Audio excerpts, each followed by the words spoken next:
السلام عليكم، اهلا بكم في فيديو جديد. لو انت اول مره بتشوف الفيديو ما تنساش تعمل اشتراك في القناه وتفعل الجرس عشان توصلك الفيديوهات اول باول. كمان ما تنساش تشارك الفيديو مع اصحابك لو عجبك الفيديو، وان شاء الله يعجبك الفيديو.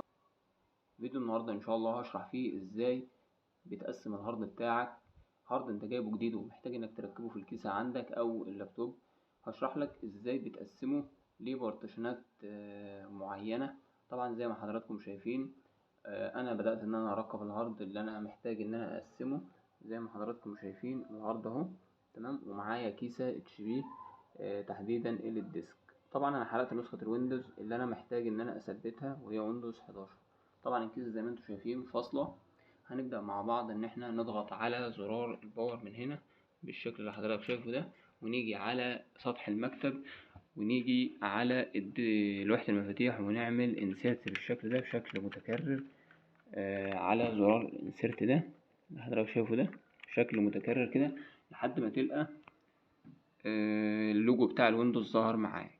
طبعا اي كيسة مبدئيا كده يعني بنسبة 98% هتلاقيها مظبوطة انها تعمل اقلاع او تبوت من الفلاشة اللي حضرتك حارق عليها. انا دلوقتي يعني ظهر معايا اللوجو بالشكل اللي حضرتك شايفه ده، ومستني ان يدخلني على الاعدادات بتاعة تثبيت الويندوز. زي ما حضرتك شايف بدأ ان يديك النافذة دي اختيار اللغة والمكان، فانت هتبدأ انك تختارهم.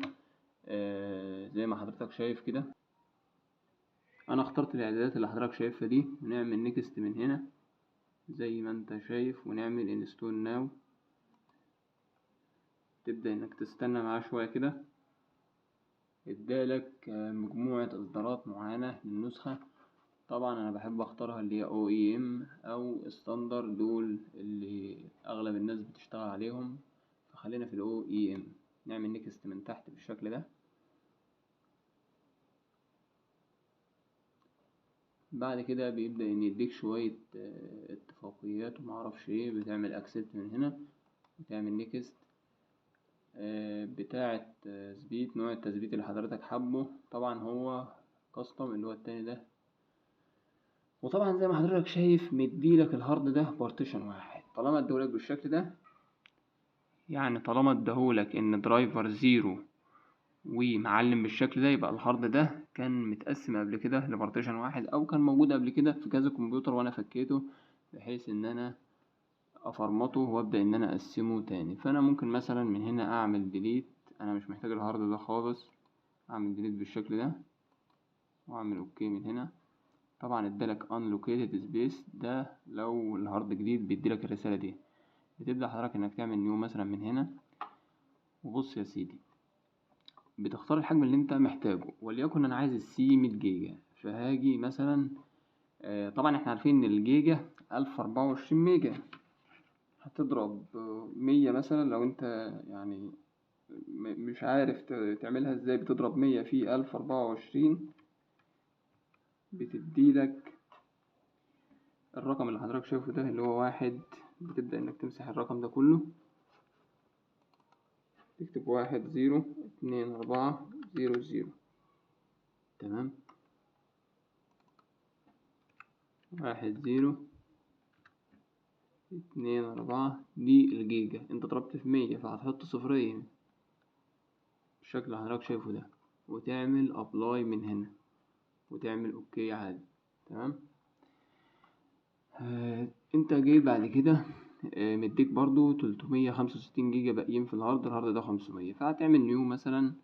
انا محتاج كل المساحة اللي انا مثلا ايه سبتها في الهارد تبقى بارتيشن واحد اللي هو قرص واحد. فانا كنسلت من هنا ليه؟ عشان اشوف اللي هو ال 16 ميجا والحاجات دي كلها.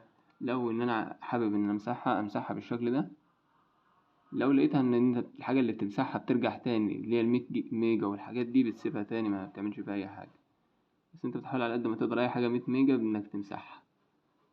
فهنا برضو مش متاح ليك ان انت يعني هو خلاص عمل بارتيشن واحد اللي هو 116 ميجا. فهنيجي مثلا على كده اللي هي الاخيره دي اللي هي 365 جيجا، ونعمل نيو من هنا ونسيب المساحه كامله زي ما حضرتك شايفها كده، لان انا محتاج بارتيشن للويندوز وبارتيشن تاني. نعمل اوكي من هنا بالشكل اللي حضرتك شايفه ده. بنيجي على بارتيشن اللي هو 100 جيجا اللي هو اري 99 و9 جيجا بايت، ونعمل نيكست من هنا مثلا. تمام، بدأ انه يثبت معاك النسخة بالشكل اللي حضرتك شايفه ده. ده كان فيديو كده بسيط حبيت اني اشاركه معاكم، اتمنى يكون عجبكم. وطبعا حابب اوصيكم بالاشتراك في القناة وتفعيل الجرس عشان توصلكم الفيديوهات اول باول، وشكرا ليكم على المشاهدة.